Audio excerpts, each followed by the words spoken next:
Bienvenidos a una nueva presentación.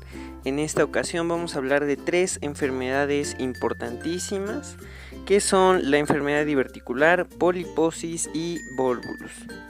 Vamos a comenzar con la enfermedad diverticular, la cual tenemos varias definiciones muy importantes antes de continuar con el tema, las cuales son la diverticulosis, que es también llamada pseudodivertículos, las cuales son herniaciones de la mucosa y submucosa a través de un defecto de la capa muscular. Los divertículos verdaderos, en cambio, son herniaciones de todas las capas de la pared intestinal, incluyendo la muscular. Y finalmente, la diverticulitis aguda es la inflamación de un divertículo por obstrucción de la luz del divertículo por un fecalito, y este es susceptible a perforación. Como fisiopatología, los divertículos se forman adyacentes a la Taenia coli a nivel donde penetra la vasa recta. Como factores etiológicos o factores de riesgo tenemos 3 importantísimos, los cuales son alteraciones de la motilidad intestinal, alteraciones en la estructura de la pared colónica y la dieta, muy importante en estos casos. En esta tablita se resumen aquellos factores que aumentan el riesgo: son edad aumentada, dieta aumentada en carnes, enfermedades del tejido conectivo y obviamente la dieta disminuida en fibra. En cambio, las dietas altas en fibra disminuyen el riesgo de diverticulosis. Como definición de diverticulitis, pues se desarrollan de la micro o macro perforación de un divertículo, y estas es debido al aumento de la presión intracolónica. Hay presencia de fecalito obstructivo a nivel de cuello del mismo, como lo podemos ver en la imagen, lo cual causa la inflamación. Tenemos 2 estadios: el primero es la formación del divertículo por obstrucción del mismo, y el segundo es la presencia de complicaciones, las cuales las veremos más adelante. El diagnóstico es meramente clínico y también se le conoce como apendicitis izquierda, esto debido al dolor característico en fosa ilíaca izquierda, signos de irritación peritoneal, fiebre y leucocitosis.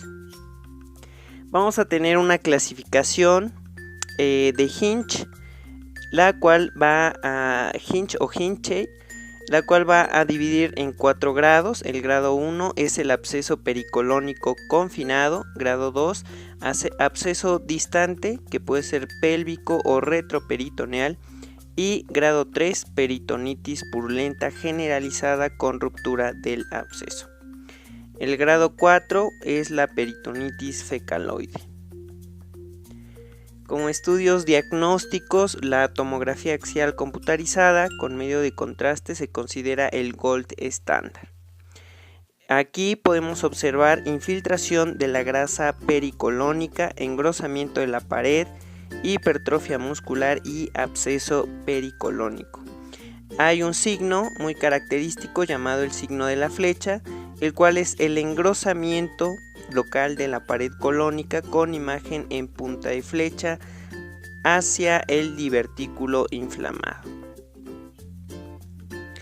Tenemos una clasificación tomográfica de Buckley, la cual va a dividir en leve, moderada y severa. La leve es solamente el engrosamiento de la pared colónica y estriación de la grasa mesentérica. Moderada, engrosamiento de la pared mayor a 3 milímetros y absceso pequeño. Y la severa es un engrosamiento mayor de 5 milímetros con perforación localizada y absceso mayor de 5 centímetros. Otros estudios, como el enema contrastado, existe el riesgo de perforación en el cuadro agudo, por lo cual está contraindicado en estos casos. Cistograma y ultrasonido también se pueden utilizar, y en caso de colonoscopía se debe de hacer de 6 a 8 semanas después del episodio de diverticulitis. Como complicaciones, las más frecuentes en 20% de los casos son hemorragia por divertículos y únicamente el 5% son fístulas. Dentro del 20% de las hemorragias, 5% tienen un sangrado severo, y dentro de las fístulas, las más comunes son las colovesicales, seguidas de las colovaginales. El tratamiento lo vamos a dividir de acuerdo al grado de leve, moderado o severo. En el caso de que sean leve, es modificación de la dieta con alto contenido en fibra, antibióticos vía oral para gram negativos más anaerobios, quinolonas, metronidazol o amoxiclav. En caso de que sea moderada, se requiere la hospitalización, ayuno, antibióticos intravenosos, cefalosporinas de tercera generación más metronidazol o quinolonas más metronidazol. En caso de que sea severa, se requiere la resección quirúrgica con posterior anastomosis más antibióticos y dieta. Otro tratamiento de acuerdo al grado de Hinchey. El 1 son aquellos no complicados, se requiere reposo intestinal, líquidos intravenosos y antibióticos. Las indicaciones para ingreso hospitalario son pacientes con alto riesgo de perforación, sobre todo ancianos, inmunosuprimidos y obesos. En caso de que sea complicada, Hinchey 2, 3 y 4, la dividimos en peritonitis difusa, la cual requiere resección del segmento afectado más posterior anastomosis primaria.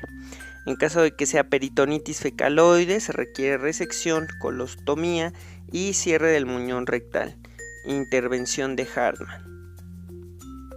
Aquí tenemos una tabla muy completa de acuerdo al diagnóstico, tenemos el cuadro clínico y su manejo. A modo de resumen, la diverticulosis únicamente es la presencia de divertículos sin síntomas y se requiere dieta alta en fibra. En caso de que sea una diverticulosis sintomática, podemos tener la presencia de dolor abdominal con datos adicionales de inflamación local o generalizada. Aquí se requiere dieta alta en fibra, colonoscopía electiva y colonografía topográfica. En caso de que sea una diverticulitis no complicada en paciente estable, hay presencia de dolor característico, fiebre y leucocitosis. Aquí se requieren antibióticos orales para gram negativos y anaerobios, como lo vimos anteriormente, dieta líquida y no se administra morfina.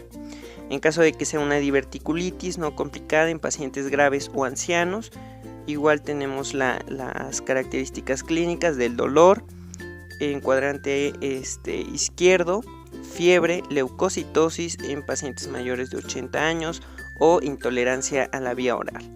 En estos casos el tratamiento es antibiótico intravenoso, reposo intestinal, líquidos intravenosos y meperidina como analgésico de elección. En caso de que sea una diverticulitis complicada, tenemos la presencia de abscesos, choque séptico, perforación, fístula y obstrucción. Aquí el manejo es estabilización del paciente, antibiótico terapia, estudios de imagen y valoración quirúrgica. Continuamos con el siguiente tema, el cual es pólipos, un tema muy importante. Como definición, son protuberancias circunscritas que se proyectan en la superficie de la mucosa y son visibles en la luz intestinal. Los hay de dos tipos, los pediculados, que tienen un tallo de implantación, y los sésiles, con base un poco más gruesa. Los pólipos neoplásicos los vamos a dividir en dos, neoplásicos y no neoplásicos. Los neoplásicos, dentro de los factores que influencian el potencial de malignización, son el tamaño. Aquellos que son mayores de 1 centímetro tienen 50% de transformación maligna. En cuanto al tipo histológico, tienen más riesgo los de tipo velloso y menor los tubulares, y las alteraciones citogenéticas. Dentro de los pólipos no neoplásicos tenemos los pólipos hiperplásicos, que es el tipo más común de pólipo en colon. Se localiza en sigmoides, son pequeños con mucosa pálida. Pólipos inflamatorios, pseudopólipos asociados a enfermedad inflamatoria intestinal, esquistosomiasis, colitis amebiana y disentería bacilar. Y los pólipos hematomatosos con proliferación de células maduras de la mucosa. Aquí se encuentran los pólipos juveniles o el síndrome de Peutz-Jeghers.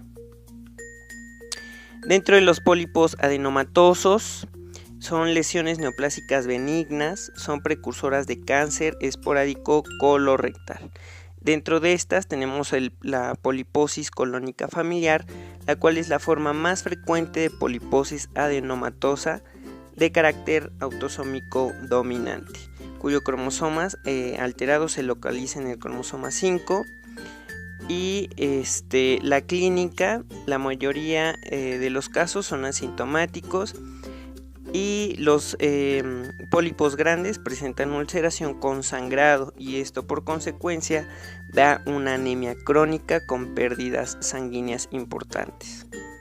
Los estudios diagnósticos, el estudio de elección es la colonoscopía, y aquí algo muy importante para nosotros diagnosticarla: se efectúa el diagnóstico tal cual cuando un individuo tiene más de 100 adenomas colorectales o cuando presenta múltiples adenomas y es familiar de primer grado de un paciente con poliposis adenomatosa familiar.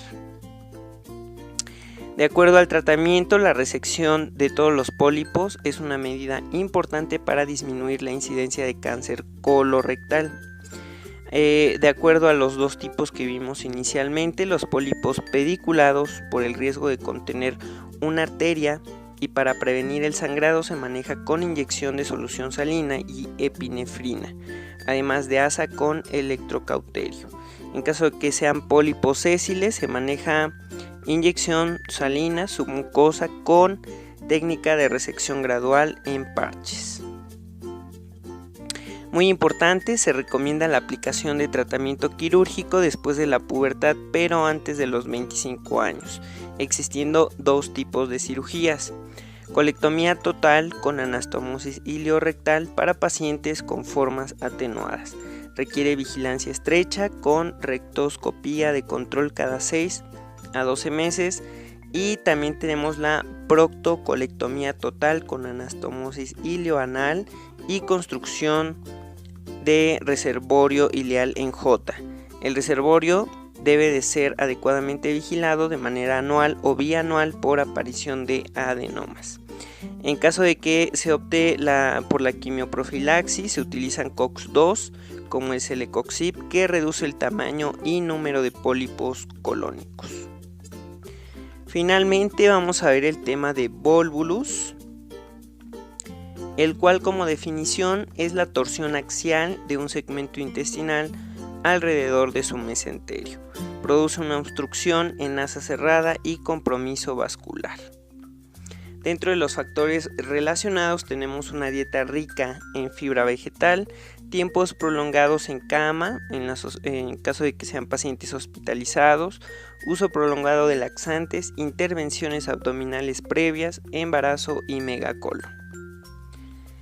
La localización más frecuente es en volvulo en el sigma, y en este caso pues vamos a ver el volvulo de sigma, cuya clínica es dolor abdominal, distensión y constipación. Cuando progresa hacia gangrena aparece fiebre, leucocitosis y expulsión de líquido fecal con sangre.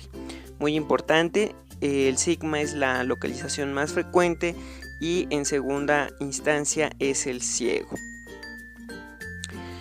Para estudios diagnósticos, una simple radiografía en donde se aprecia dilatación colónica con una imagen en asa de omega o en grano de café, como bien lo podemos percibir en la imagen. El tratamiento, aquí tenemos dos vertientes: la colonoscopía descompresiva. Si el paciente está estable, se debe intentar reducción y colocación posterior de una sonda rectal durante 2 a 3 días. La tasa de éxito de este procedimiento es del 70% debido al elevado índice de recurrencia, el cual ocurre en el 30 al 50%. Debe realizarse resección electiva con anastomosis primaria. La cirugía urgente se realiza en caso de gangrena y se realiza resección del segmento no viable y colostomía terminal tipo Hartmann, como lo vimos en la diverticulosis. Si existe megacolon, se debe realizar una colectomía subtotal con anastomosis iliorectal. Eso es todo por esta presentación, espero que les haya servido de mucho. Realmente son temas bastante frecuentes, muy comunes y también son muy simples. A modo de resumen, estos temas pues se ven de manera rápida. Si ustedes quieren que hablemos de algún otro tema, por favor déjenlo en la caja de comentarios y compartan la información. Muchas gracias y hasta luego.